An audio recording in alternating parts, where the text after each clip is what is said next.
Welcome to Your Mind is Trying to Kill You podcast. Join your host, Alexandros and co-host Vincent Byrne as they walk you through the deepest recesses of the mind and how it operates. They discuss all the reasons why our minds persistently get in the way of our evolution, growth, and our success. But crucially, they also teach you what you can do to change your destiny. And now, here's your host, Alexandros.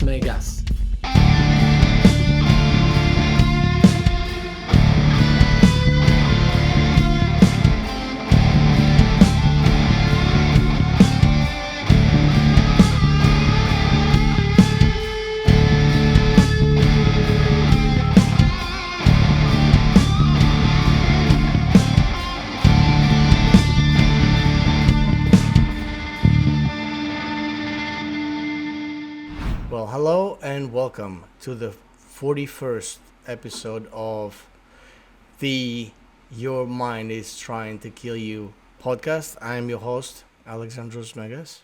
And I'm your co-host, Vincent Byrne.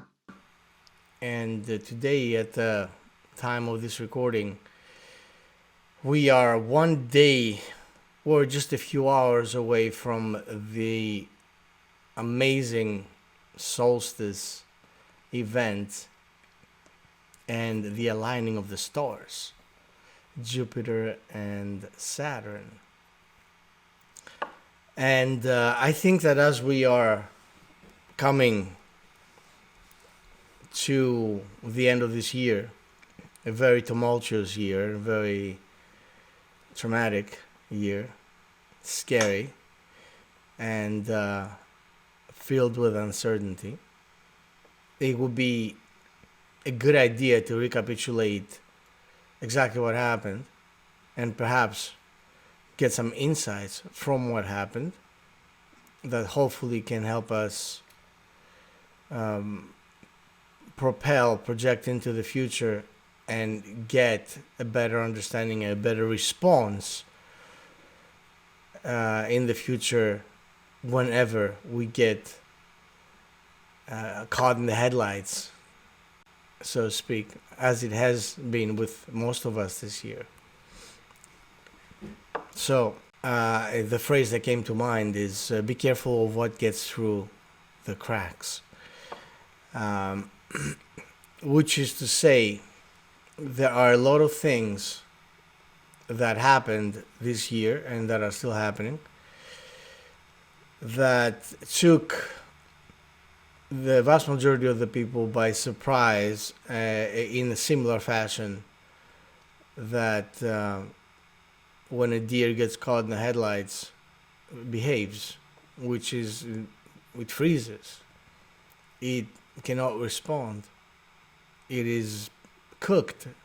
For all intents and purposes, this is a meal right there. If we were a prey, if something or someone was hunting us down this year, we would have been on that someone or something's plate. Does this make sense? Yeah, I think even a deer, if a predator sneaks up on it and catches it, a deer within its psyche, within its intuition, knows that it's always potentially in danger. So it kind of behaves most of the time accordingly. Whereas I think the position that we've been in is that it's been a little bit like something that's seeped up on us very slowly. And because we have no expectation that there's something trying to hunt us down, and I know that that's not exactly the case, but because we've no expectation that we should be on the lookout for something of the magnitude that we've been dealing with, I think it's even more dramatic than the deer in the headlights. I think it's at least the deer knows intuitively that it needs to look after itself and it needs to get away because it is, relatively speaking, in constant danger, whereas we don't actually have that perspective. There was a time, I'm sure, in human history when wars and battles and tribes fighting with each other and all that sort of stuff meant that we were on much greater alert for this kind of thing. But I think we've been caught significantly more than with more than the rabbit or the deer in the headlights. I think it's been, I think there's been a sense of complete disbelief around it, and I think that's something that people find very difficult to deal with. So yeah, I think it's a good one to talk about. Yeah, I agree with you. It's very true. Which brings us, what you just said, which brings us to the very next point, which is, and this is why I used the analogy of being hunted down by something or someone. Because, look, even if you don't want to look at this on an energetic or spiritual level, life is not that hard to decode if you look at your responses and your results. So, which is to say, whenever you feel like you are under, you have made the wrong move and you suffer the consequences for it, this is an act of being hunted. This is an act of something or someone striking you down. You know, it's like, or if you will, think of it as a grand chess game in which the other side has zero mercy, okay, for your oversights or our mistakes. Zero mercy. The idea here is that, okay, I could dramatically, because I do that, of course, for myself, because the subconscious mind loves good dramatic symbolism. So I look at this as my whatever it is that may be hunting me down in any given circumstance. I would call that, demonic presence, or legions of demons or whatever. And you may even want to look at it in the context of playing a video game, being hunted down, and your soul is the precious artifacts that all the negative parasitic entities out there are after.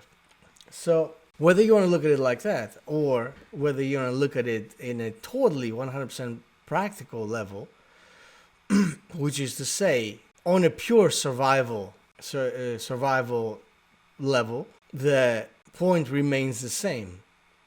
Okay, if I am not ready at any given point, and if I've taken my life or life in general for granted, if I have disregarded all the signs that I should not open myself up to being overly comfortable, and I should not accept all the comforts with the attitude of me deserving them, number one, and with the attitude of me being receiving them as a praise, as a gift, as a reward, you see. Because, of course, we all love the comforts, but all I'm saying is we have to consider the possibility that the comforts are making us weak, right? So if there is such a thing as, the proverbial deal with the devil, right? Where there's a conversation here, and there's always something on the table, right? There's always a proposal. So most people, if they were asked, would you strike a deal with the devil? I think, I'd like to hope that most people would be like, absolutely not. There's nothing is worth that. But if you look at how we actually are living our everyday life, are we striking this deal with the devil on a daily basis and don't even think of it as such? And could that deal have to do with how much comfortable, how much weaker, how much complacent we become, how much unaware of the fact that anything can sneak in and end our comfortable siesta at any given point and present our doom, right? So isn't it true that in some way or another, most of us are striking little mini deals with the devil on a daily basis? Does this make sense to you? Yeah, I mean, I think we're not consciously doing it, and I don't, you know, whether you use the idea of the devil or not. I think we are. We described before. Most people are in a trance, and the trance is essentially around living in a world where everything is superficial and transactional, and there's also the expectation that nothing is going to change. And if it does change, it only changes for one person at a time. So one person is living their life, and then something either catastrophic or particularly good happens to them. And that only happens to that person. It doesn't happen to everybody else. So it's not such a major issue. It's unusual, but it's not a major issue. So everyone has these instances of catastrophes, you know, people dying, people getting terminal illness, accidents happen, all that sort of stuff. That all happens on an individual basis, and it's kind of accepted that one's individual life can go off the rails because of incidents such as that. But for the rest of the time, when that's not happening, we're living a very transactional life. We're living a life which is based on accumulation and experience, you could say, but very hedonistic almost. And our sense of who we are and the sense of why we're here and the sense of being aware of our position in the world and in the universe is completely alien to us. We just don't go there because we're not required to think about that.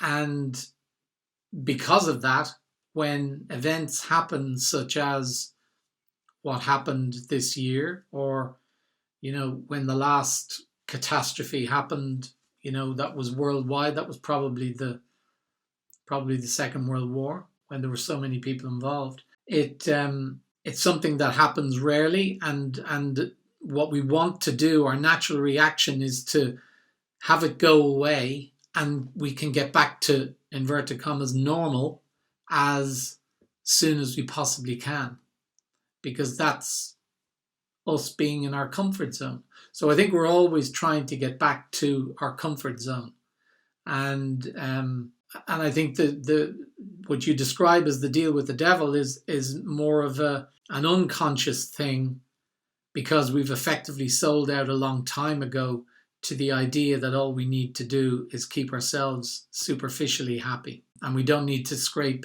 any deeper than that superficial level.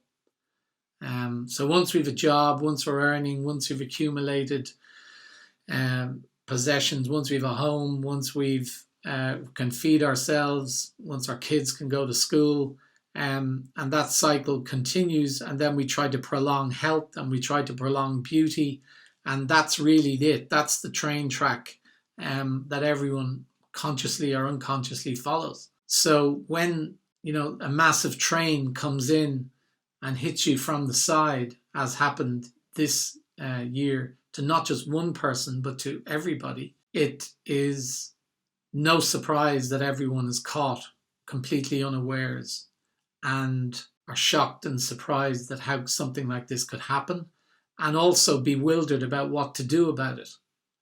Consequently, anyone who stands up and says, I've got a solution, everyone jumps on the particular bandwagon for that particular solution, because all that people want is to get back to where they were before. That's right. Exactly. And of course, what does that mean when someone offers a solution? It means that, and that solution is like low hanging fruit, right? Everyone, like you said, most people will be like, please, I thought you'd never ask. You know, and it doesn't matter what the ask is. You see, if I were to tell you hey, would you amputate your pinky finger so that your life could go where it was before, but it would even be enhanced. You'd be making like a great amount of money. You'd be chilling. You'd be having a good time. It's gonna be all awesome. Do you see? Then it's like that's where the deal with the devil comes in. You see, what is it? Because the manipulation is the easiest when you are at a compromised position. It is so easy. The easiest way to be manipulated is being caught in a compromising position.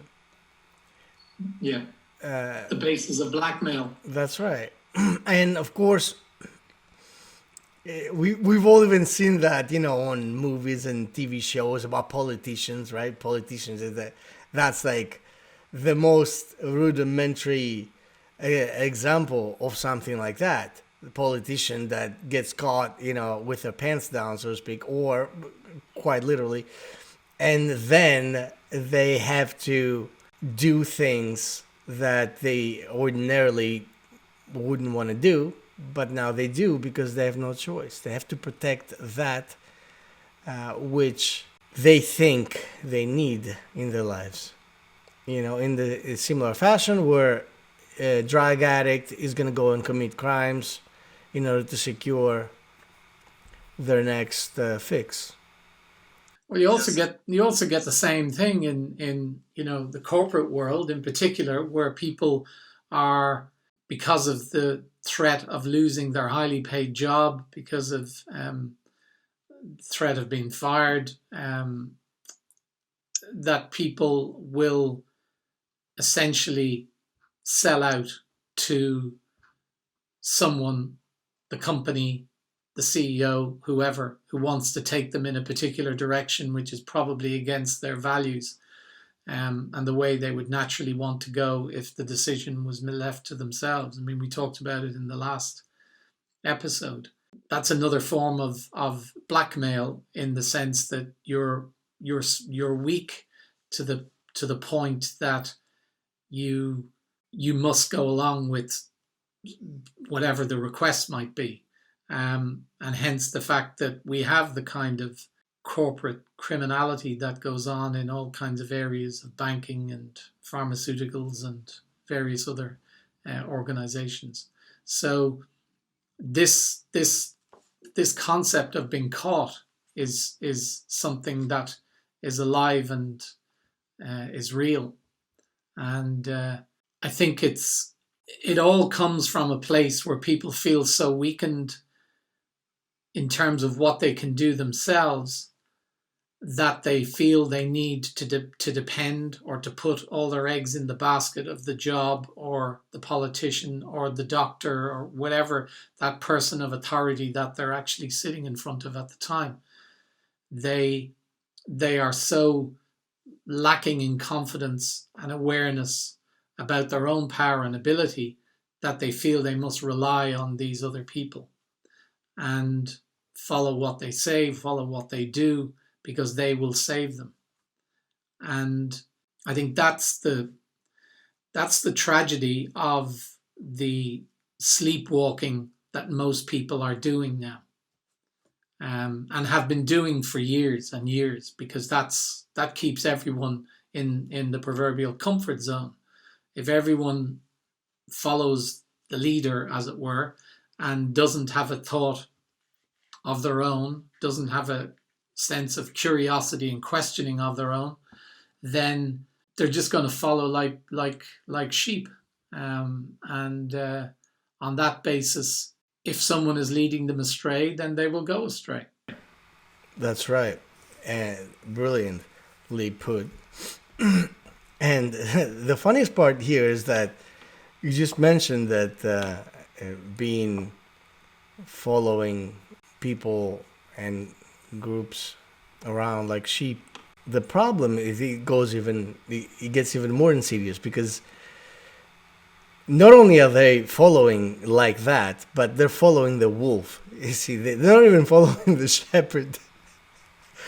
In most cases, they are following the wolf, thinking that the wolf is taking them to their, not to their demise, but to offer a new life, offer a better life, you know? Away from the danger. That's right, away from danger. So ultimately, the idea here, and you know, I have been, as you know, I always have been thinking deeply about things, and always was the kind of person who would debate all angles, because I think that it's important to be able to place yourself on every single hypothetical.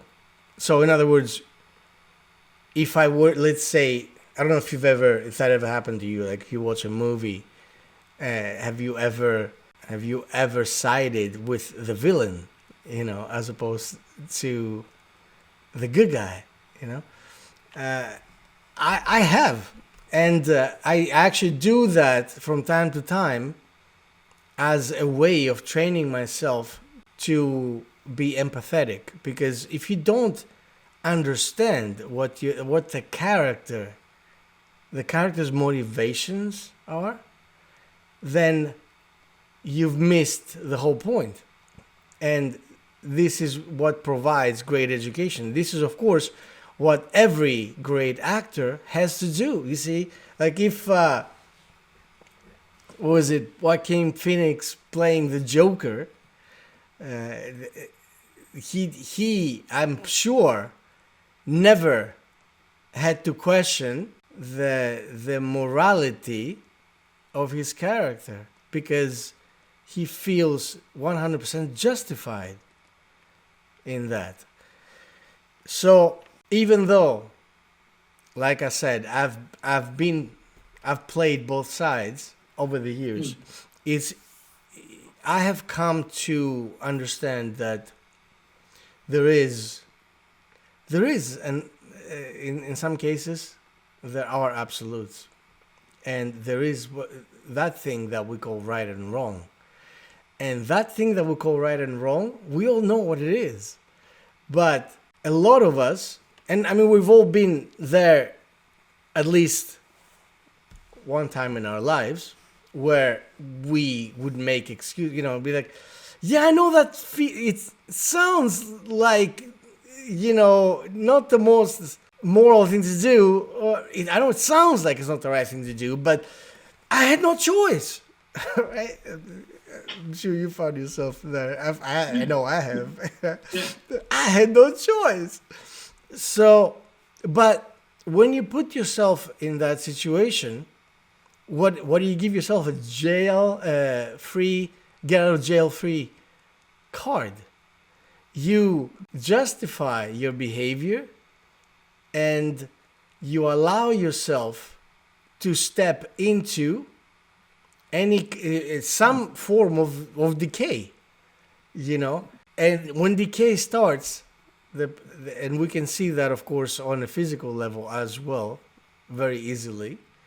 When decay starts, like if it's a tooth, you know, or whatever, then unfortunately, in most cases, you can even reverse it. Sometimes, perhaps, I guess you can reverse it. But in most cases, you can't even reverse it. So you've already lost something. You see, it's gone. That part of the tooth or whatever, you know what I mean? It's gone. Boom, gone. Never to get back.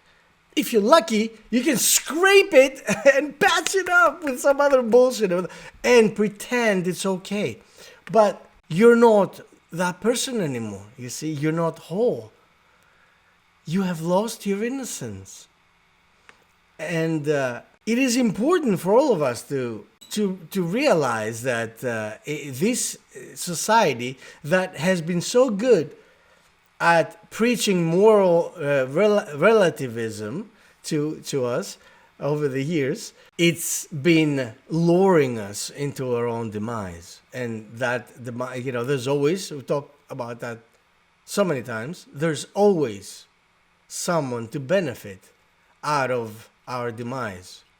There's always someone who's gonna take advantage of our anxiety, right? Our anxiety by saying, "Look, I understand your life sucks right now, but if you take that pill, you can be right on track again, and everything's gonna be fine.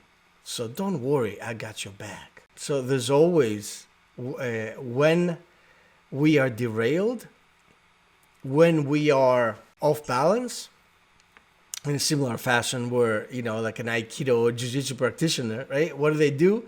They will try to mentally or physically or both find a way to get you off balance, because when you're off balance, you're on your ass.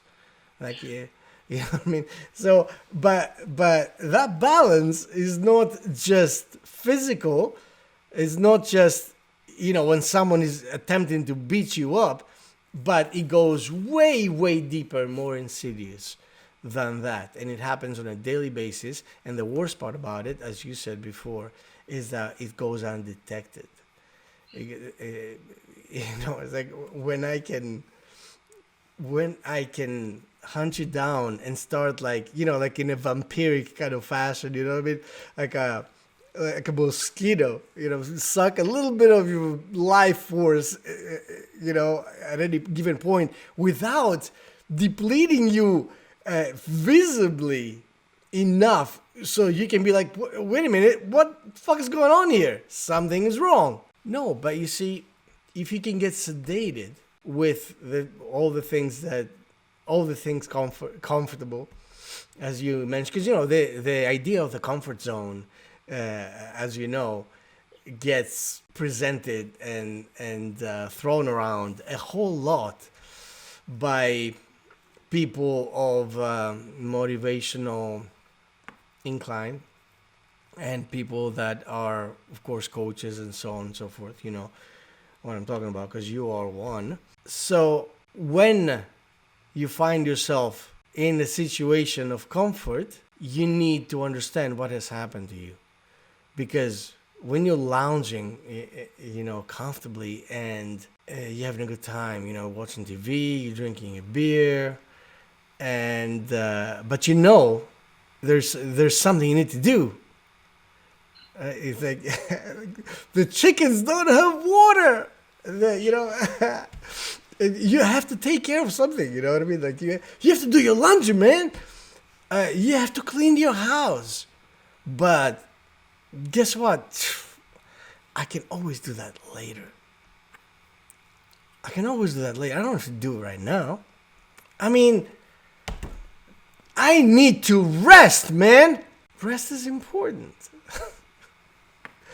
Do you see?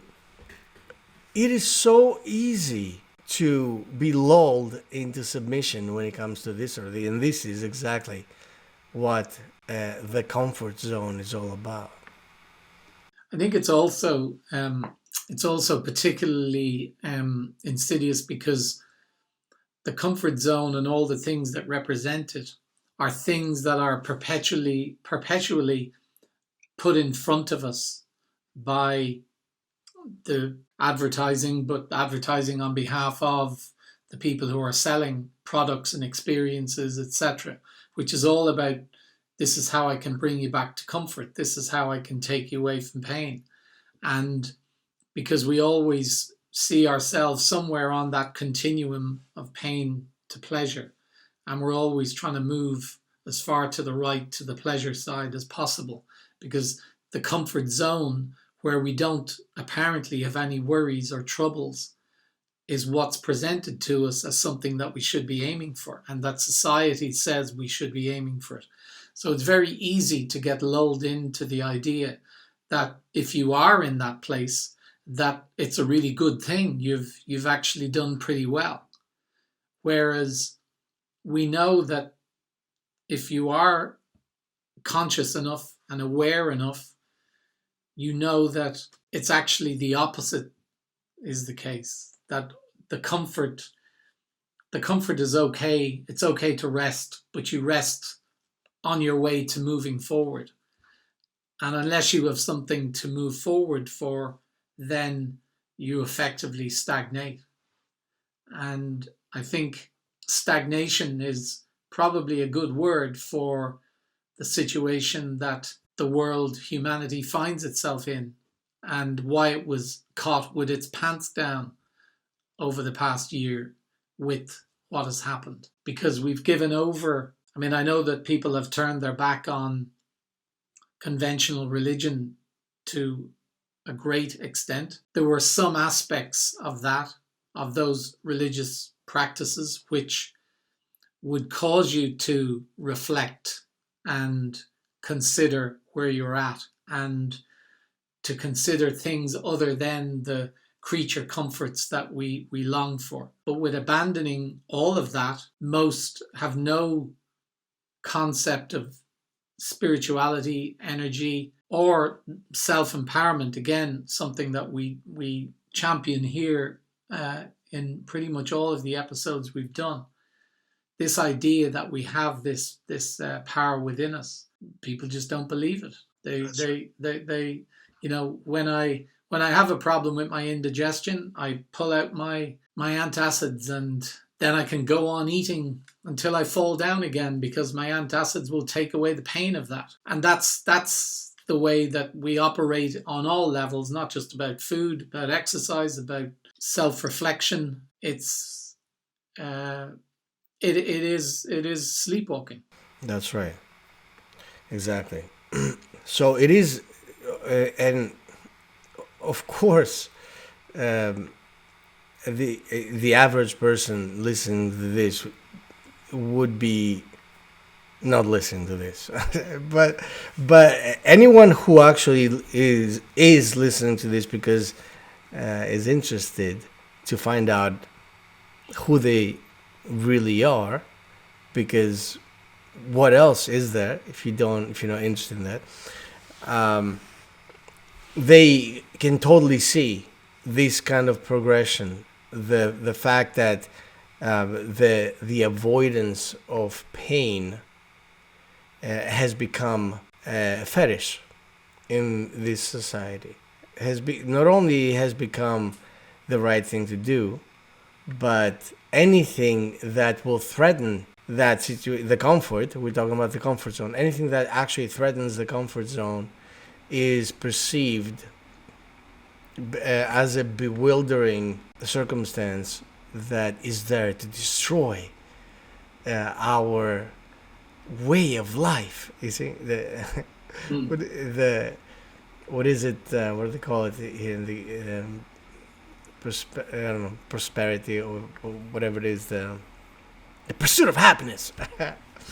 So the problem is that happiness has nothing to do with the complacency, has nothing to do with the comfort, and it's not hard to understand that if we look back at the results of our lives and we see ourselves and remember ourselves getting things that we always wanted. Oh, I wish I could get that type, whatever, that car, that house, that whatever, and that vacation. And we found ourselves very fast disenchanted by whatever it is we just got, because now all of a sudden the game has changed and the stakes are different. Because now we're after a different, you see, it's a different carrot now. Well, I got that one. That's in the bag. Now I need to get that other carrot. So it's a fool's game, of course, a fool's errand. There's no end to this. Well, actually, as a matter of fact, there is an end to this. And the end is with our heads firmly implanted in the sand or up our ass, as I would say. Ultimately, you become the victim, you become the prey, you become the rabbit, you become the chicken that is sitting there, thinking that, my daddy loves me, my daddy would never hurt me, until dinner time comes. And daddy's got to do what daddy's got to do. And of course, because you're sitting there in your nicely fenced in little chicken mansion, thinking that that's awesome. This is Valhalla, man. It's fucking awesome. I love it. I love this. This is heaven. But the more domesticated you sit in there, the more comfortable you are, the more you know that dad is going to throw you food and water tomorrow. There's nothing to worry about and there's nothing to strive for. The easier you become dinner. Does this sound too dramatic to you? No, it is. It is. The vegetables in my basket have the same thing as well.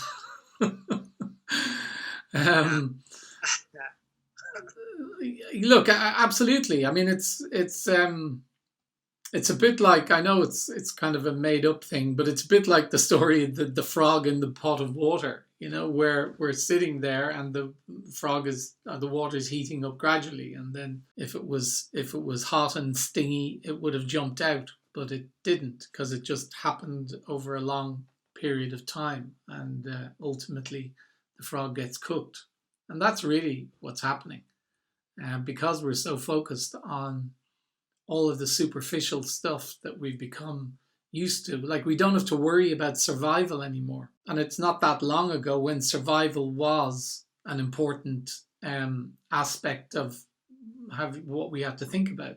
So it's only a couple of 100 years since survival wasn't really, hasn't been an issue. And because basic survival is no longer an issue, we've then been able to put aside, I suppose, all of the faculties that would have been fired up to help us survive, and instead we're focused on how we can accumulate and how we can dominate other people, and almost like how can we become more center of the universe because we're so great and powerful and we've all this technology which is making life so much easier. All of those things have created a mindset which is that we're invincible until something like this year happens. And I still think that there's a pervasive view that we're still invincible. Let's just get this damn vaccine sorted out and everyone vaccinated and let's get back to normal. I mean, I think that's the pervading view. Of course it is. But you see, because you said it, it's the fact that our survival has been ensured, that had to be switched off. And, again, as a disclaimer, I'm not stepping into conspiracy theories here as I'm saying that. I'm stepping into we are engaging in human mindset and finding out all the ways that the mind can be controlled, either or ideally by ourselves, our mind being controlled by ourselves as sovereign individuals, as opposed to us becoming toy things in the hands of whatever mastermind out there that is playing puppeteer, you see. So if I have believed that all these years my survival is ensured, and all of a sudden something is thrown out as a wrench and is making me feel like, oh, that's not at all the case. You see, now you are vulnerable again. And you're vulnerable in ways that you can't even detect, you see, which is even better, because I love that. And if you don't know where where the danger is coming from, then it's like you are in perpetual terror because you cannot properly defend yourself. Now you have to outsource your defense to someone who is heavily equipped to do that sort of thing. Be that pharmaceutical industries or the governments or whatever, and they're going to tell you, don't worry, we got this. Just follow my instructions. This is what you're going to do. 1, 2, 3. I saw someone's posted something on Facebook, and it was like in the form of a meme, but that was like a statement that came out of out of a thinking person's mind, and it said, "It's what it said," like, and I quote: "Give someone the greatest gift this season, and that is stay home." Do you understand the insanity of this statement, brother? The greatest gift you can give someone now in this holy season is stay the fuck home by yourself. Isolated from any other human being. Do you understand? Do you see how the evaporated critical factor here can present these disastrous potentialities that can be viewed as a sound solution to the person who is completely comatose? The thing as well that strikes me, I mean, you were saying that if people get to the point where they realize their vulnerability, I don't actually think that we've got anywhere near that. I think we're at the point where this is a major inconvenience. I'm certainly not having conversations with people whereby, this feels like, or anyone feels like this is a threat to humanity. So therefore I think that it's been seen as, yes, a major inconvenience. Let's just hurry up and get this vaccine thing sorted because it's just like smallpox, or it's just like the measles or something like that. Let's get it done and move on. And I mean, I think if you had people of every age dropping dead in the street, kind of Black Death type stuff from what I know, right, then you might get people to think that seriously we're under threat. But the reality is that in a lot of people's minds, a lot of people who have died are people who were old and infirm and probably would have died anyway. And they've kind of boxed it away that it's not really something that's, if they get it, it's likely to be a threat to them. So I think we're still, they maybe move slightly outside their comfort zone into a slight discomfort area, but they're certainly not asking any existential questions about this. But they're still doing exactly what you said, which is the people who put their hands up and say, we've got this, we can sort it. They're going, yeah, let's just do this. Because I think if it was a question of threatening our existence, it would be more likely to prompt people to start questioning who they were, why they're here, and what they're about. But it's kind of in that grey area where it's not so painful.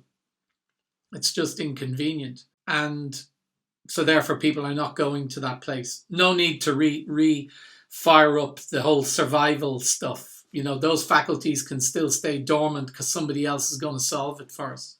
That's right. And it's I don't understand, my friend. I don't understand how is it possible that smart, intelligent people out there cannot see that there's only one reason someone would be getting you down a funnel of thinking so that they can fulfill an agenda. For one, I mean, I don't know what the agenda is, but I know there's an agenda, and that agenda doesn't have our well-being in mind.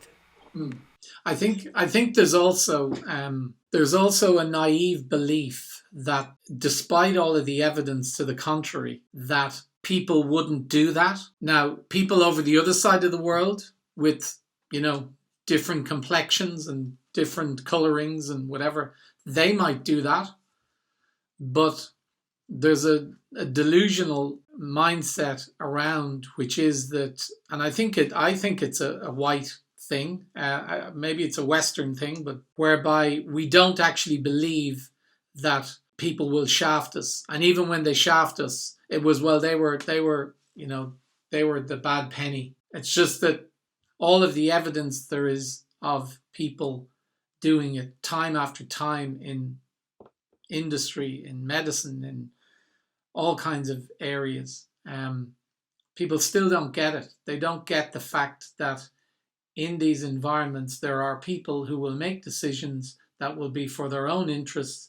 And a bit like that Milgram experiment we talked about last week, once the people who are suffering are outside the door or across the street and they can't hear them and they don't have to pay any attention to them, they really don't give a shit about them. Because once he gets his bonus or he gets his promotion, then he will do whatever he takes to get what he wants.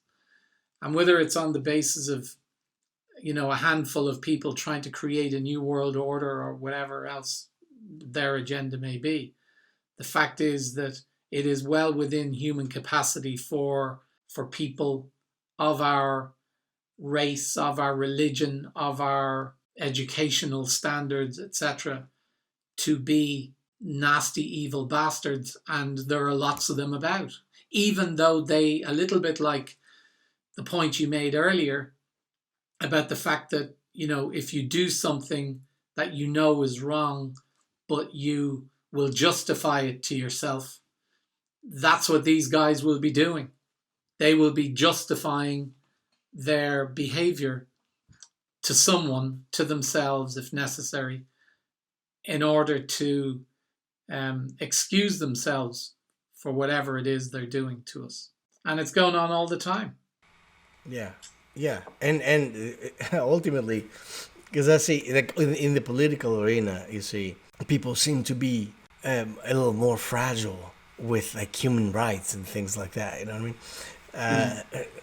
People would be like, the whole Black Lives Matter and Antifa, this and fascists, fuck off, and and of course going back into what entire nations like the native nations have suffered over the years in this country specifically, but I mean all over the world, right? There has been these oppressed tribes that suffered massive casualties and catastrophes. And so, but when it comes to this, particularly this country, I see people looking at they look at whatever has happened. Okay, this is what we did to the Native Americans. Look what we did to the African Americans. Look what we did to this. Look what we did to that. It's time, to correct all that. But which I'm all for, by the way. It's just a disclaimer. Yeah. But here's the thing. How do they want to correct it? Through what means? A government! Which is, right, the root of this evil. It has been the root of this evil in the first place. So someone is trying to convince me and you that all of a sudden that same element, that same agent of corruption and destruction and Holocaust that has been operating throughout all these, centuries, all of a sudden it got a glimpse of divine insight and looked in the mirror and got self-reflection and now knows, oh shit, I shouldn't have done, this has been so bad. How could we have allowed this to happen? How many times have you heard that? How could we have allowed this to happen? Right? It's horrible. What kind of great way to distract ourselves from the truth. Like this was like an earthquake, you know what I mean? Like a natural catastrophe, natural event, Oh shit! How did that? We should have seen that coming. We should have prevented it. What? Who's we? Who is we? We I know. is the same people that are now making the new rules. And for some reason, they know better now. Yeah. And that's it. And the ones who say it are sufficiently removed from the ones that did it, just so that they can say they shouldn't have done that. We're not like that, and we're going to make it better. So again, it's this separation. It's the guy in behind the wall. But when they're in the middle of it, they're absolutely part of the problem and creating the problem, and taking whatever they can get. Not for the good of the people that they claim to take it on behalf of, but for their own benefit. I mean, that's just the way that the system works everywhere. Cognitive dissonance, you see, if it's like you know, we've talked about the defaulting being in the mental and emotional state of a child. When things like that happen, right? So it is, isn't it, exactly like that? You know, like your parents, like if your daddy came home and slapped you across the face because you were being insubordinate, then later you'd be like, I mean, you would find every way to justify that. Oh, he was right. I was being an asshole. Right? I needed to be put in place. You know, thank you, Daddy. So, but this is, that's, when I say, of course, we talk about Daddy. Once again, the correlation is there. Nobody expects that their parents are going to lie to them. Nobody expects that their parents are going to hurt them. No, it's unfathomable. And of course, because the analogy of the government is the same kind of thing. It's the same correlation, you know, like it's your we're your family. I mean, how is it possible that you think we would want to hurt you? What the fuck, man? We are together. We're in this together. That's another, I love this buzz phrase. We're in this together. You know? I remember hearing an interview with someone who is basically a kind of a confidence trickster, fraudster type of individual. And he was asked, how was it that you were so successful at defrauding so many people? And he said, because people automatically trust. They automatically trust to start with. That's their default position.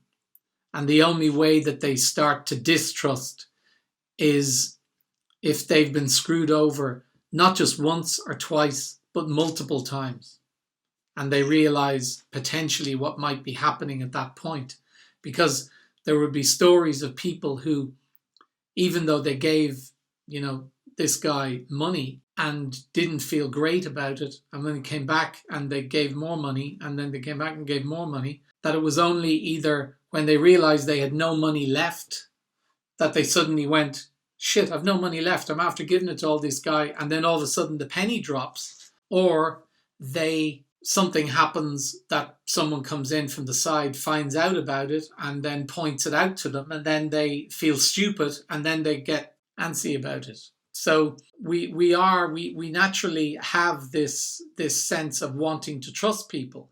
And if you have someone coming to you who's being very believable and very trustworthy on the face of it, we're pretty much going to get suckered every time, especially if we haven't developed in ourselves a level of independence and awareness which says, if somebody comes to me and wants to borrow money off me, I'm going to go, I only know this guy 5 minutes. I'm not going to give him a loan of some money. That you have that ability to step away and assess the situation and decide whether you think it's good for you or not. But most people get caught by the fraudsters because they don't have that ability. They're always looking to trust people, and they're always looking to believe that somebody in authority in particular is actually there to help them. That's right. And once again, we're talking about agendas and vaccines and things like that. This is what anytime I have that debate with anyone, specifically about the vaccine. Of course, after I've been called a conspiracy theorist a couple of times. My question is this: what's that? Only a couple. Right. My question, because I deal when I'm having conversations like that, I always deal in logic, of course, right? Rational thinking. And my question to these people is this: what are you after? Like I say, I have a family member who is a nurse, right? And proudly, he got a sticker. I think I talked about that before. He got a sticker. Oh, I got my vaccine. You know what I mean? Like my daughter, my 7-year-old, when she gets like the equivalent of an A, her assignment, gets like stars and stuff. Got a sticker, and she was like proudly, and I'm like, and everybody, you see like comments underneath, like people, oh my God, good for you, I'm so proud of you. And I'm thinking to myself, dude, am I hallucinating right now? I'm like, explain this to me, please. Just for a second, right? Oh, and he was joking about that. Like, 48 hours later, and I haven't, grown horns or whatever, making a joke out of, of course, the ridiculousness of all the conspiracy theorists that are like, what kind of a brain dead kind of person might you be to be eager to put some shit in your body that you don't even know what it is, right? If there's not even a reason to do it. Do you understand? Like so I was like, okay, fine, good for you. I'm proud of you. Now let me ask you this: in how many ways has your life and your health been improved? You might have not grown horns, as you say. Good for you. Although, hey, I could go for a couple of horns myself. So, but how is your perception of your health having been benefited? Right? What is it? Like, at a survival rate of, what is it, 99.97? What is it, 97 or something? Yeah, it's 99.99. Is it? Yeah. Well, let's just be very conservative and say 99.97 survival rate, right? So what do you hope to change with the vaccine? Make it like 0.98 perhaps? I mean, I don't know. What is the objective? Do you see, brother? It's a very, very rudimentary question that has to do with logic. It's like 2 + 2 is always 4. It cannot be 5. But the system can tell you that it's 5. And if you have zero traces of critical thinking remaining in you or ever developed, you will believe it. Just like in an Orwellian society. Or you can just take, because that's the nature of propaganda, of course. That's the nature of mind control, right? You take a statement and you flip it around. War is peace, right? Freedom isn't free, right? How many times in this country we hear that many, many times? Freedom isn't free. What what does that even mean, right? Of course, no one ever thinks about that. What does that even mean, right? And how is that, like, okay, if I say freedom isn't free, then what is it that I'm expecting? Because there should be like a continuation of that statement, and therefore, do you know what I mean? Like, there's got to be. Otherwise, that means nothing. It's just a jargon phrase. So, freedom isn't free means, but I don't know what it means, but whoever says it must have an understanding of what the fuck that means. Well, it's sufficient to get people to go to a place of, so we need to keep spending lots of money on arms in order to ensure that our freedom is maintained. So it's kind of left blank for your own message. kind of like on the inside of a greeting card, uh, and you make it up, because then people will fill it out from where they're coming from. But the thing that I find, I mean, even if you take the vaccine thing out of it and you lift further back up from there, and even if there isn't an agenda, and even if there isn't conspiracy of some sort, and you just look at the point at which we had arrived this time last year, when, just before all of this kicked off, what we're saying is as valid back, or was as valid back then as it is now. And that's before this thing even showed up, which is that we have been operating in a mode which is sleepwalking. We don't question, we don't challenge, we go with, the societal flow on everything. And as we've spoken before, my particular thing is the whole health area and pharma involvement and conventional medicine and the way it works.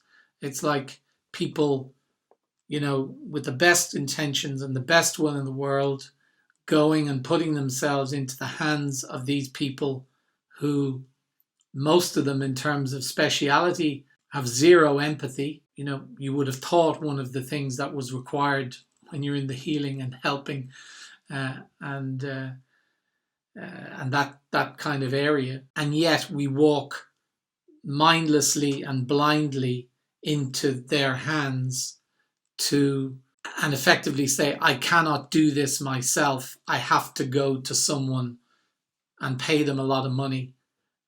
Or if you're in a public system, wait about 5 years before you get the appointment to go and see the Wizard of Oz, only for him to tell you that you're too sick and you're going to die anyway. So, this is about, to me, this is about people taking personal responsibility for looking into why they're here, what their purpose is, what they're trying to achieve, other than just this basic superficial stuff, and then been in a position to challenge and to question when, I suppose, people who are supposed to be representing them, or people who are claiming to be doing good for them, are not, and are clearly not. And yet so many people, when they see it, just won't do anything about it, won't say anything. And I don't even mean they have to start, movements or getting into politics, etc. It's just making decisions, even within your own life, about what it is that you can do to take more responsibility for yourself, so that you're not dependent on these people in these different areas. Because as sure as eggs, as they say, they don't give a shit about you. And if you think that you can depend on them, you can be sure that you can't. And you only have to look around in all kinds of scenarios, whether it be the legal system, whether it be the health system, whatever, that when you put yourself into the hands of those institutions, they rarely, if ever, help you, support you, and justify the kind of trust and belief, I suppose, that most people have, that they will look out for them. It just doesn't happen. Exactly. It's back to take responsibility again, because I think when you start taking responsibility for yourself, and when you start asking questions from your own perspective on the expectation or the assumption that, as the expression goes, the cavalry ain't coming to fix you, then you start to get back some of the faculties that you had, and you still have, but are dormant, that would, I suppose, refire up the survival mode and the faculties that are related to that. And you start to ask questions about things that are going on around you, and you go, is that right? Is that helpful? Should I be worried about that? Rather than just blindly going along and taking it. Yep. That's precisely how it is. Unfortunately, and I'll say that I don't like to say that, but that's what I see. We have a really, really large percent of this population that they have, that muscle has been atrophied entirely. And you know what I mean? It's like you're bedridden for like 3 years, right? And you haven't even gotten up, and now it's impossible. You're paralyzed. It's impossible, even if you wanted to get up. I mean, you would have to exert a tremendous amount of effort and willpower in order to really be able to get back on your feet again. And that's why we're talking about people having been majorly compromised. This is when you know that you will choose your demise over your demise. Is that you will choose the solution that's going to be given to you because you don't want to deal with your ultimate doom. And that's what we're facing. So unfortunately, we'll see how that evolves and how pressuring that sort of solution is gonna have to be for any of us for people to wake up. That can think for ourselves. But just on a final one, because I know we're running out of time. I mean, given the the solstice and given the conjunction that happens from your shamanic background, what's the significance of it, in particular the conjunction? I mean, what is that saying about what's happening? I mean, not prediction, but just in terms of generally how it's seen in your world. What I feel is that we're gonna be forced into some major self-reflection. We're going to be this is the time where we're going to see the consequences for our weaknesses. Our weaknesses are going to rise to the surface. Of course, ultimately, that's a positive thing. But while you're at it, it doesn't seem like it all the time. We're going to, how, again, going back to the comfort zone, we tend to look at the shortcomings, and kind of like underplay them and be like, it's not that important. It's okay. I can do that tomorrow. I'll do it next week. Okay, what's the big deal? So this is a time where we won't be able to do that anymore. Like there's not going to be an opportunity to bullshit ourselves any longer. We're coming face to face with the result of our creation, which is ourselves.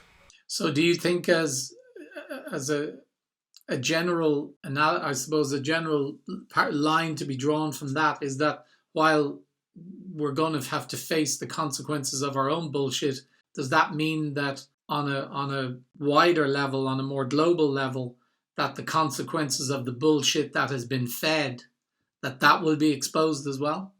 Yeah, absolutely. I think a lot of things are going to be, but a lot of things are being revealed now on a daily basis. It's crazy, but only for the people who have eyes to see. You know what I mean? Like the revelations, like the whole Wizard of Oz thing, is only there for the people who can lift the veil and understand what the hell's going on, what's happening, what am I witnessing right now? Because most people have been comatose enough to they won't even be able to see that. See, because even to ask that question. Yes, of course. Because they've never even been in that reality. They've never lived in that reality. It's like living in the Matrix. In the Matrix, there's no conflicts. You just keep on being compliant and doing what the agents and the programs tell you to do, and you can live happily ever after. You can have whatever you want. You can enjoy. So this is the time. I mean, but once again, though, this is a positive thing. Positive, traumatic, perhaps, painful, yes, but positive, because this is the moment where you start rebuilding. You know what I mean? Because if you're like the three little pigs, you see what I mean? And the wolf comes, and you're like, the straw house piggy. is sitting there like, and for years been chilling, playing the guitar and eating bacon, and everything's fine, right? Until the wolf shows up and shows that little piggy that his life has been full of shit. He's been entirely exposed and blows the house into smithereens. Now the little piggy, of course, has two choices. One is to get caught and become dinner, or the other one is run, hide, and start coming up with a better plan this time, you see? So to me, the three little pigs, the analogy of the story, is not, the three little pigs are not three little pigs. They're not three different pigs. It's just one pig in three levels of ascension, if you will. Three levels of awakening and understanding and following those insights to making a better plan, to building a better, more stable structure and understanding what it is that it needs to do in order to benefit oneself, to be free, to be sovereign, and to be its own pig, if you will. Yeah, to be a conscious pig. Conscious pig. I love it. Another one that I feel good about, because all this stuff is great in conversation, and it's really good and important to be talked about. Yeah, completely agree. So let's see how the world's going to be different by next week. And as we always say, until next week. Let's be careful out there. And don't let your mind kill you. Thanks for listening to Your Mind is Trying to Kill You with Alexandros Megas and Vincent Byrne. If you like our show and want to make sure that you don't miss an episode, then we would love if you would subscribe on Apple Podcasts or on whatever platform you're listening to us on. And you'd be doing us a big favor if you would support us by leaving a review as well. It would also be great if you would take a screenshot of this episode on your smartphone and share it on social media. So join us next Wednesday when we talk more about mind hacking and taking back control of your life. Until then, have a great week.